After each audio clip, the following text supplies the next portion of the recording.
안녕하세요. 이번 3장에서는 자바의 연산자와 수식 구문에 대해서 알아보겠습니다. 연산자는 2장에서 배웠던 변수들을 떤 작업을 통해서 계산하고 그 다음에 뭐 할당하고 이런 식의 작업들을 해주는 것을 연산자라고 합니다. 자바에서 제공하는 연산자는 산술 및 단항 연산자가 있습니다. 어, 산술 연산자는 기본적으로 더하고 빼고 곱하고 나누고 나머지를 구하는 산술 연산자와 그 다음에 단항 연산자가 있습니다. 단항 연산자는 산술 연산자를 좀 더 간단하게 간단하게 수식을 쓸 수 있도록 제공을 해주고 있고요. 그 다음에 할당 연산자는 어떤 계산 결과를 다른 변수의 값을 할당해주기 위해서 사용되는 게 할당 연산자입니다. 그리고 비교 연산자는 값이 같은지 또는 다른지, 어떤 값보다 큰지, 어떤 값보다 크거나 같은지, 작은 거나 좀 작거나 같은지를 비교해서 결과를 true 또는 false 불리언 타입으로 반환해 주는 것을 비교 연산자라고 합니다. 논리 연산자는 불리언 타입을 비교해 주는데 true와 false를 비교해서 어떤 값을 내줘야 되는지를 결정을 해주는 게 논리 연산자입니다. 그러면 지금부터 예지를 통해서 간단하게 산술연산자와 단항연산자 그리고 할당연산자, 비교연산자를 공부해 보도록 하겠습니다. 어제 설치하셨던 이클립스를 여시고 새로운 파일을 하나 만들겠습니다. 산술연산자를 먼저 공부할 것이기 때문에 arithmetic example이라고 파일명을 짓도록 하겠습니다. 기본적으로 메인 함수 밑에 저희가 공부할 내용을 적으면 되는데요. 일단 뭐 더하거나 빼거나 곱하거나 나누는 그다음에 나머지 값을 구하는 부분들은 간단하게 테스트를 해보도록 하겠습니다. 인트형으로 result 1이라는 변수를 우선 할당을 했고요. 여기다가 저희는 바로 10이란 값과 20이란 값을 더해서 result에다가 result 1이라는 변수에다가 넣어 보겠습니다. 그러면 이 result 1이라는 변수를 출력하면 당연히 30이라는 결과가 나오겠죠.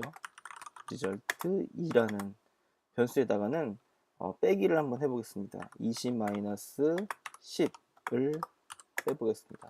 그럼 결과적으로 10이라는 값이 result 2에 들어가 있을 거고요. result 3라는 변수에다가는 곱하기를 해보겠습니다. 곱하기 10은 당연히 200이란 값이 들어가 있겠죠. 네. int result 4에다가는 나누기를 한번 해보겠습니다. 20 나누기 10 하면 당연히 2란 값이 들어가 있겠죠. 그럼 여기서 이렇게 기본적으로 10 또는 20 어떤 상수만 계산을 해서 집어넣을 수 있는 게 아니고 당연히 변수도 계산해서 넣을 수 있습니다. 예를 들어서 result 1에서 result 2를 빼면 30-2란 결과가 되겠죠. 그러면 이 result 5를 출력하면 결국에는 28이라는 숫자가 result 5에 들어가 있을 것 같습니다. 이렇게 변수와 변수 간의 계산도 가능하고 상수와 상수 간의 계산도 가능합니다. stem.out.println으로 result 1부터 5까지 찍어 보겠습니다. 2, 3, 4, 5까지 찍고 런에즈를 통해서 제가 만들어 놓은 프로그램을 돌리면 저희가 원하는 결과가 나왔는지 보겠습니다. 30, 10, 200, 2, 그 다음에 result 1에서 result 2를 뺐더니 30에서 20을 20이군요. 20을 뺐더니 10을 뺐더니 20이라는 결과가 나오죠. 네. 그래서 변수와 변수 간에도 산술 연산이 된다는 걸, 이 점을 명심하시고 넘어가면 될 것 같습니다. 그 다음에 자료형이 틀린 경우, 지금 모두 저희는 인트형으로만 했는데요. 예를 들어서 인트형과 바이트형을 더했을 때 또는 인트형과 롱형을 더했을 때 어떤 결과를 볼 수 있는지를 테스트를 한번 해보겠습니다. is type conversion이라는 클래스를 하나 만들고요. 여기다가 테스트를 해서 넣겠습니다. 우선 뭐 바이트로 1이라는 값을 a란 이름의 바이트 변수에 넣고요. short b라는 변수에다가는 2란 값을 넣었습니다. int c에다가는 3이란 값을 넣었고요. 할당했고요. 그 다음에 롱형 타입의 d라는 변수에다가는 100이란 값을 할당했습니다. 그럼 여기서 한번 계산을 해보겠까요? stem.out.println은 여기서 a와 플러스 b를 동시에 계산했을 때는 어떤 값이 찍힐까요? 당연히 3이라는 값이 찍히겠죠. 근데 이 결과는 바이트가 아닌 바이트와 숏을 더했기 때문에 숏형의 타입의 변수가 찍힐 겁니다. 이 결국엔 3이라는 값은 숏 타입일 거죠.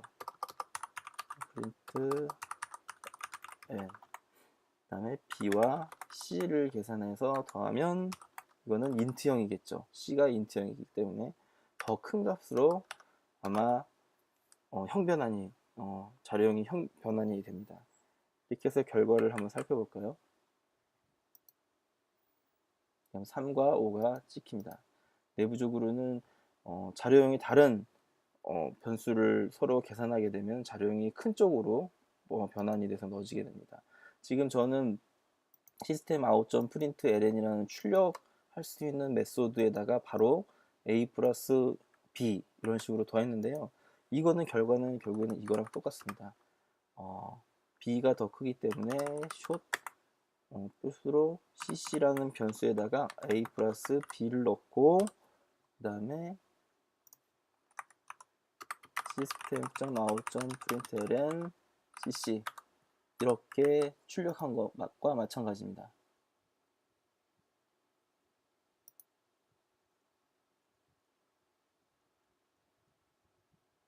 여기서 cc라는 부분에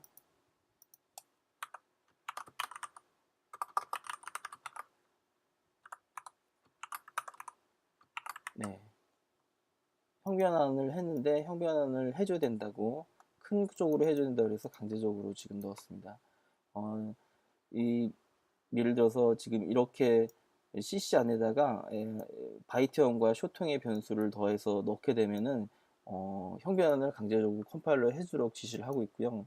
시스템 out.println에서는 인트형, 숏형, 롱형, 더블형에 상관없이 모두 다 출력할 수 있습니다. 그래서 cc에서는 그런 형변환을 강제적으로 하지 않아도 모든 타입을 출력할 수 있기 때문에 컴파일 에러가 없었는데요. 지금 여기서는 숏형으로 바꿔달라고 컴파일 에러가 출력되었습니다. 결과적으로 이 위에 말한 두 개 구문은 밑에서 있는 요 메소드 안에서 a 플러스 b를 직접 한 결과와 동일한 효과를 낸다는 것을 설명드리기 위해서 이걸 설명해 드렸고요. 다음에는 이제 단항연산자를 한번 공부해 보도록 하겠습니다. 단항연산자를 공부하기 위해서는 예제를 하나 더 파일을 만들죠. 소스에다가 디렉토리 넣고 클래스 파일 하나 만들어서 저는 이렇게 파일명으로 하나 만들었습니다. 단항연산자를 사용하는 이유는 예를 들어서 int x에다가 0을 넣고요. x에다가 x 플러스 1을 넣어서 system out.println을 하게 되면 여기서 x를 결과적으로 출력하죠. 하면은 이제 그 x에는 0, x에는 처음에는 수식 계산하는 거는 이제 할당 연산자의 오른쪽에 있는 부분부터 계산이 돼서 왼쪽에 할당이 됩니다. 그래서 순차적으로 따라가 보면 x가 처음에 0이 있었죠. 그러면 이 라인에서 x에는 오른쪽 x에는 0이 있겠죠. 더하기 1을 했으니까 여기 오른쪽 구문에는 1이 있을 겁니다. 1이 결과적으로 요 x에 할당이 됩니다. 그러면은 이 단계에서는 이제 x에는 1이라는 값이 찍히겠죠. 1이라는 값이 찍히겠죠. 근데 이거를 좀 더 간단하게 x 플러스 1을 안 하고도 할 수 있는 방법이 있습니다. 그런 연산자를 제공해 주는데요. y 플러스 이렇게 해버리면, 이렇게 하고 y를 찍으면, 요 y 플러스는 x 플러스 x 할당기호 x 플러스 1, 요 구문과 동일한 역할을 해줍니다. 결과를 한번 볼까요? 어나이저로 자바 애플리케이션 둘 다 1, 1이란 값이 예상했던 대로 찍히죠. 단항 연산자는 이렇게 산술 연산자나 이게 복합 연산자를 산술 연산자 중에서 이렇게 2개 이상 써서 어떤 값을 할당해야 되는 부분들을 좀 더 쉽게 좀 간편한 방법으로 사용할 수 있도록 해주기 위해서 사용되는 때 많이 쓰입니다. 그런데 예를 들어서 할당 연산자에는 곱하기는 없고요. 더하기, 이렇게 더하기랑 또는 마이너스가 있습니다. 근데 이게 사용하는 위치에 따라서 약간의 결과가 좀 틀린데요. 지금 한번 살펴보겠습니다. 예를 들어서 y를 뒤에다 했습니다. 이거는 이 구문을 하기 전에 이 라인을 실행하고 나서 플러스를 하라는 의미입니다. 예를 들어서 이렇게 한번 해보겠습니다.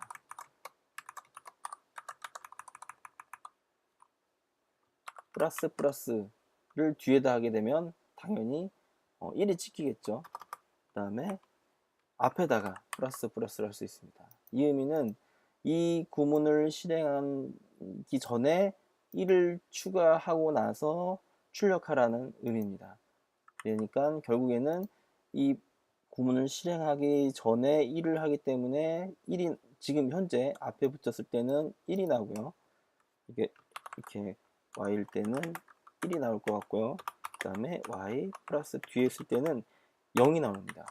자, 한번 테스트를 해볼까요? 지금 여기서 실행했을 때는 11, 그래서 두 번째에 1이 찍혔죠. 마지막에 뒤에 있을 때는 자 0이 찍혔습니다. 이거는 즉 이 라인을 자바 프로그램을 실행할 때는 이 순차적으로 메인 메소드 위에서부터 아래로 순차적으로 실행돼서 내려오는데, 실행될 때 이 구문에 왔을 때 이 구문을 실행하고 나서 이 y 플러스 y 뿔뿔이 있는 이 구문을 실행하고 나서 그 다음에 y에다가 값을 더하라는 의미니까 이 구문을 실행한 시점에는 y에는 0이 담겨 있죠. 이 구문 실행이 끝난 다음에는 y에 비로소 1이 담겨 있는 겁니다.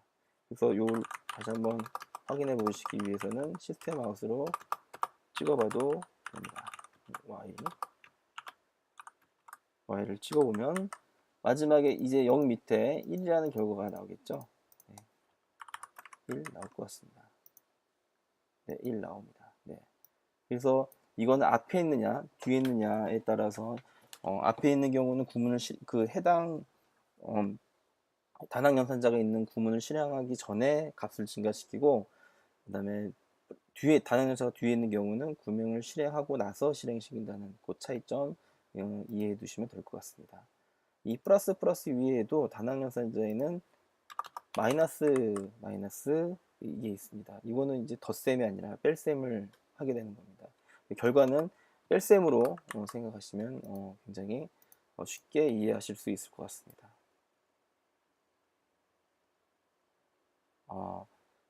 그 다음에 저희가 할당 연산자가 있는데요. 할당 연산자는 저희가 이미 계속 많이 봐왔습니다. 지금 여기 는 기호 이것들이 이제 할당 연산자입니다. 오른쪽에 있는 값을 왼쪽에다 할당해라 라는 의미로 할당 연산자를 사용합니다. 네. 그 다음에 비교 연산자를 한번 살펴보겠습니다. 비교 연산자는 는이 두 개 이퀄 두 개 국제는 있고요. 그 다음에 왼쪽에는 느낌표 이퀄 있고요. 오른쪽으로 왼쪽으로 열려 있는 화살 기호, 그 다음에 왼쪽으로 열려 있고 는 기호, 이렇게 몇 가지 기호가 있는데요. 예제를 통해서 한번 살펴보겠습니다. 비교 연산자에 대한 파일명을 예제 파일명을 compare operator example이라고 간단하게 만들어 보겠습니다. 여기서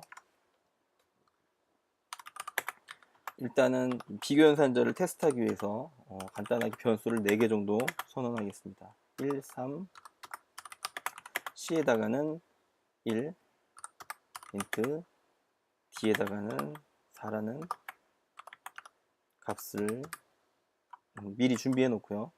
이제 비교 연산자를 통해서 비교를 해 보겠습니다. A와 B가 같은지를 비교해 보겠습니다. 이 비교 연산자의 결과는 true 또는 false로 나옵니다. 즉 true는 참일 경우, false는 거짓일 경우에 나옵니다. A와 B가 같으니까 1과 3이 같나요? 는 기호는 는을 2개에 붙인 기호는 같냐고 물어보는 겁니다. 같냐고. A와 B가 틀리기 때문에 거짓이겠죠. 그럼 당연히 이거는 false가 나올 것 같습니다. 또 한 번 더 계산해 보겠습니다. A와 C가 같냐고 한번 물어보겠습니다. 같나요? 네, 1과 1 값이 같기 때문에 이건 true가 나올 것 같습니다. 네, out.println. 또 다시 한번 물어보겠습니다. A와 B가 다른지 물어보는 겁니다. 이 느낌표하고 는 기호는 다른지를 비교하는 겁니다. 이거는 같은지를 비교하고 그다음에 느낌표 이퀄은 다른지를 비교하는 겁니다. A와 B가 다르죠. 다르기 때문에 당연히 여기서는 true가 나옵니다. 또 다시 한번 비교를 해보겠습니다. C가 B보다 작은지를 물어봅니다. C가 B보다 작나요? 1과 3, 그러니까 C는 1이고 B가 3이기 때문에 당연히 C는 B보다 작죠. 그러니까 true가 리턴 될 것 같습니다. 마찬가지로 A가 C보다 크거나 같은지를 물어봅니다. A가 C보다 크고 같나요? 1이 C보다 크거나 같나요? 크진 않지만 같죠. 같기 때문에 이것도 true를 리턴할 것 같습니다. 기본적으로는 비교 연산자는 이렇게 사용하게 됩니다. 그래서 비교 연산자에 대한 기호는 머릿속에 계속 암기를 해 두셔야 되고요. 이 비교 연산자를 사용하는 이유는 뒤에서 다장에서 공부할 건데 if문이나 포문을 사용하기 위해서 이 포문 안에는 비교 연산자가 들어가야 됩니다. 예를 들어서 if문 안에는 어떤 조건식이 참인지 또는 true인지를 들어가는 값이 들어가야 되는데 여기에 이렇게 들어갈 수가 있겠죠. A는 B다 랑 같냐, 그러면 어떤 처리를 안에서 해라. A와 B가 같을 경우, 그 다음에 else if 에서 A가 B가 다를 경우에 어떤 처리를 해라. 이렇게 해서 조건식을 사용할 수 있거든요. 그래서 이럴 경우에 비교 연산자를 사용하기 위해서 지금 비교 연산자를 공부하는 겁니다. 그래서 비교 연산자의 대한 종류는 책에 나와 있는 대로 충분히 연습을 하셔서 머릿속에 기억을 해 두셔야지 됩니다. 그래서 실행을 한번 해보겠습니다. 마지막으로 네, 저희가 예상했던 대로 false, true, true, true, true 결과가 나왔습니다.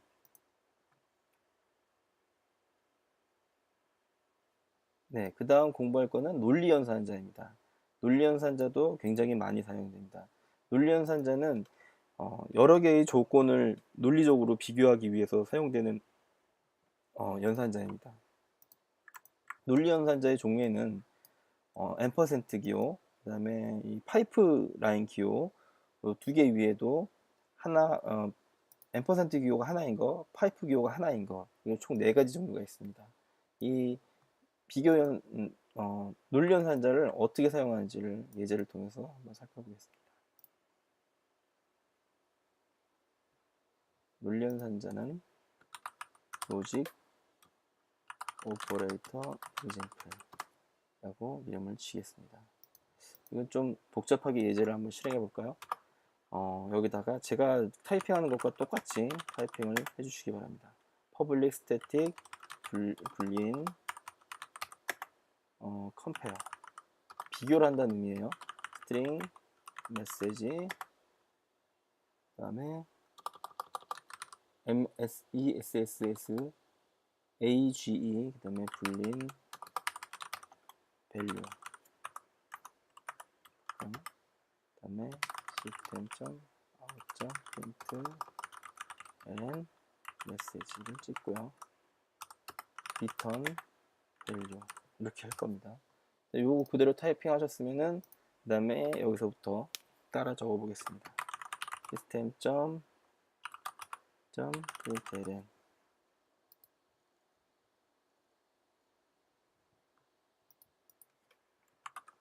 true and true.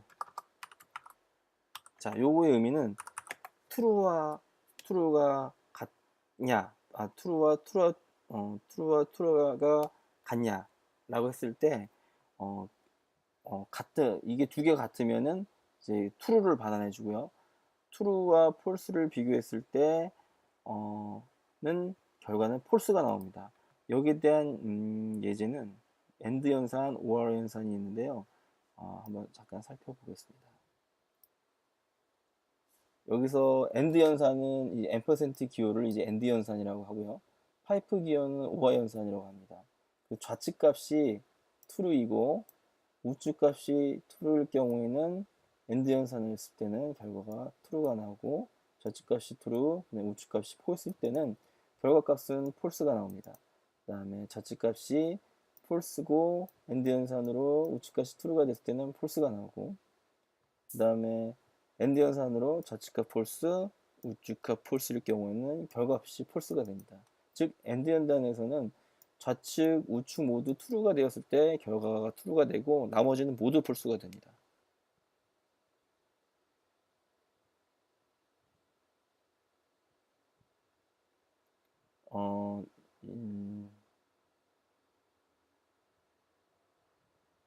그 다음에 오화 연산은 이제 파이프 기호인데요. 좌측 값이 true, 우측 값 true일 경우에는 true. 그 다음에 좌측 값 true, 우측 값 false일 때도 true. 그 다음에 좌측 값 false, 우측 값 true일 때도 true. false, 좌측 값 false, 그다음에 우측 값 false일 때만 false. 결과가 false입니다. 그래서 오화 연산은 이렇게 된다는 거는 어떻게 보면 암기를 좀 하고 계셨다가 사용하셔야 됩니다. 그래서 true이기 때문에 여기서는 true가 나올 것 같고요. then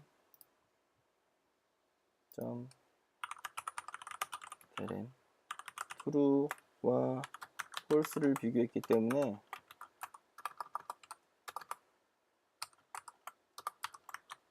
false가 나오고요. false와 true를 비교했기 때문에 여기서는 false가 나오겠죠.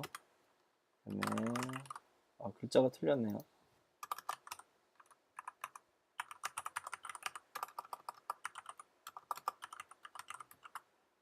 false와 false를 비교했을 때는 당연히 false가 나오겠죠. 한번 실행해 볼까요? 네, 맨 처음에만 true가 나왔고 true를 비교했을 때만 and 연산에서는 true가 나왔고 나머지는 모두 false가 나왔습니다.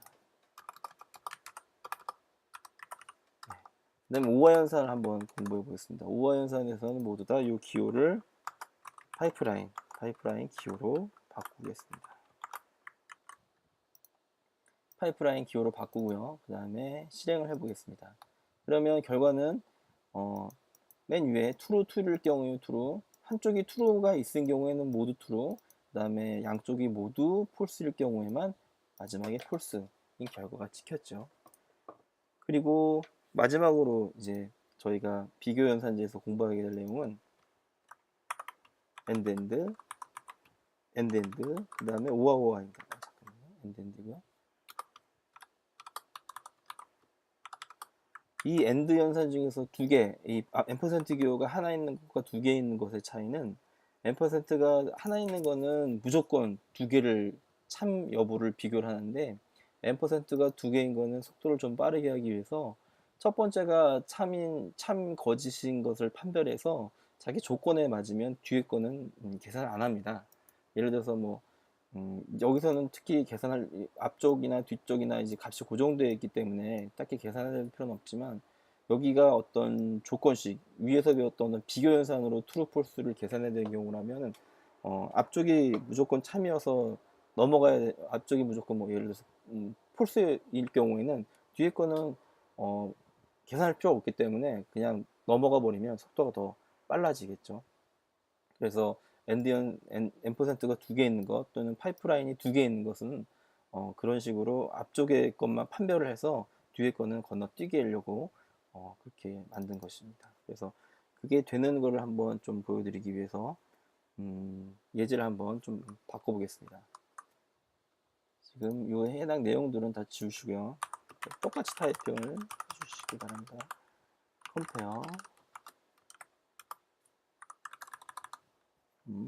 컴페어, 그 다음에 첫 번째 하고 false 하고 and 하고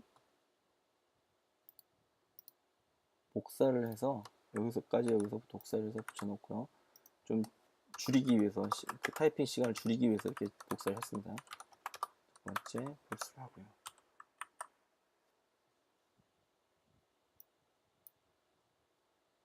네, 그 다음에 또 마찬가지로 시스템 .println compare 첫 번째 false이고 이번에는 end로 두 개를 비교해 보겠습니다. 두 번째 end라고요. 여기서 컴파일 에러가 난 이유는 오타가 했네요. 네. 자, 여기 이렇게 보시면은 이제 요 컴페어하고 첫 번째하고 폴스라는 것을 이제 메소드라고 하는데요. 이 메소드에서는 어떤 내부적으로 저희가 아까 전에 타이핑했던 위에 있는 이거를 이제 메소드라고 합니다. 여기서는 이제 여기서는 이 인자를 첫 번째라는 단어를 출력을 하고 그 다음에 이 값을 그대로 반환을 해줄 겁니다. 그러면 결국에 이 메소드의 결과는 결과로 나오게 되는 것은 첫 번째라는 게 출력이 되고 그 다음에 false라는 값이 이 자리에 들어오게 되는 거죠. 이것도 마찬가지로 두 번째랑 값이 찍히고 그 다음에 false라는 값이 여기 compare 요 자리에 들어오게 되는 겁니다. 결국에 요 메소드의 결과로는 내부적으로는 이렇게 비교가 되겠죠. false and false. 그 다음에 두 번째 것도 마찬가지죠. 두 번째 것도 compare라는 메소드에 호출을 했을 때의 결과로 false가 반환이 됩니다. 그럼 첫 번째 자리에는 false가 있고 and false가 되겠죠. 두 번째. 근데 이제 요 false가 들어오는 시점에 이 컴페어를 메소드로 호출할 때 여기서 시스템.println으로 어떤 전달되는 메시지를 찍을 겁니다. 그러면은 이 컴페어 메소드에서 false가 들어오기는 첫 번째라는 메시지가 찍히고 그 다음에 요 구문에 들어오면 두 번째라는 메시지가 찍히겠죠. 그다음에 이것도 마찬가지고요. 그런데 이제 end와 end 두 개의 차이를 보여주기 위해서 하는 겁니다. end는 무조건 두 개 다 실행된다고 했기 때문에 요 메소드가 호출이 됐을 때는 첫 번째, 두 번째가 다 찍힐 겁니다.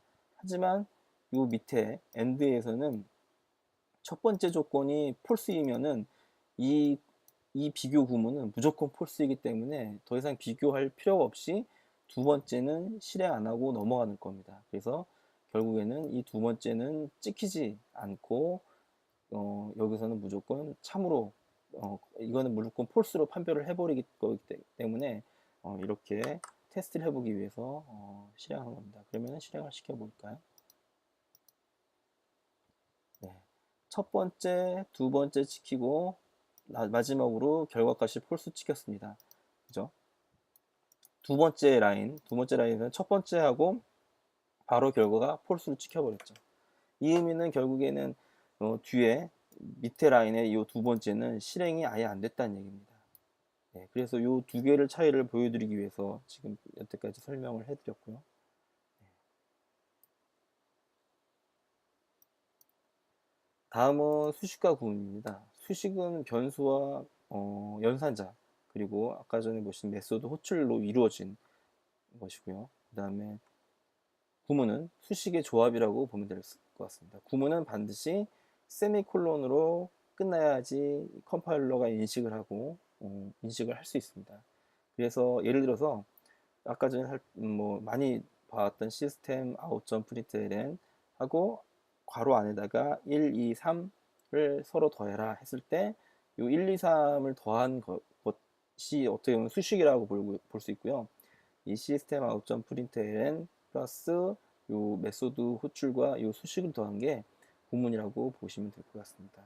모든 구문은 이 세미콜론으로 끝나면 됩니다. 네, 지금까지 자바에서 제공하는 변수와 연산자 그리고 수식과 구문에 대해서 간략하게 살펴봤습니다.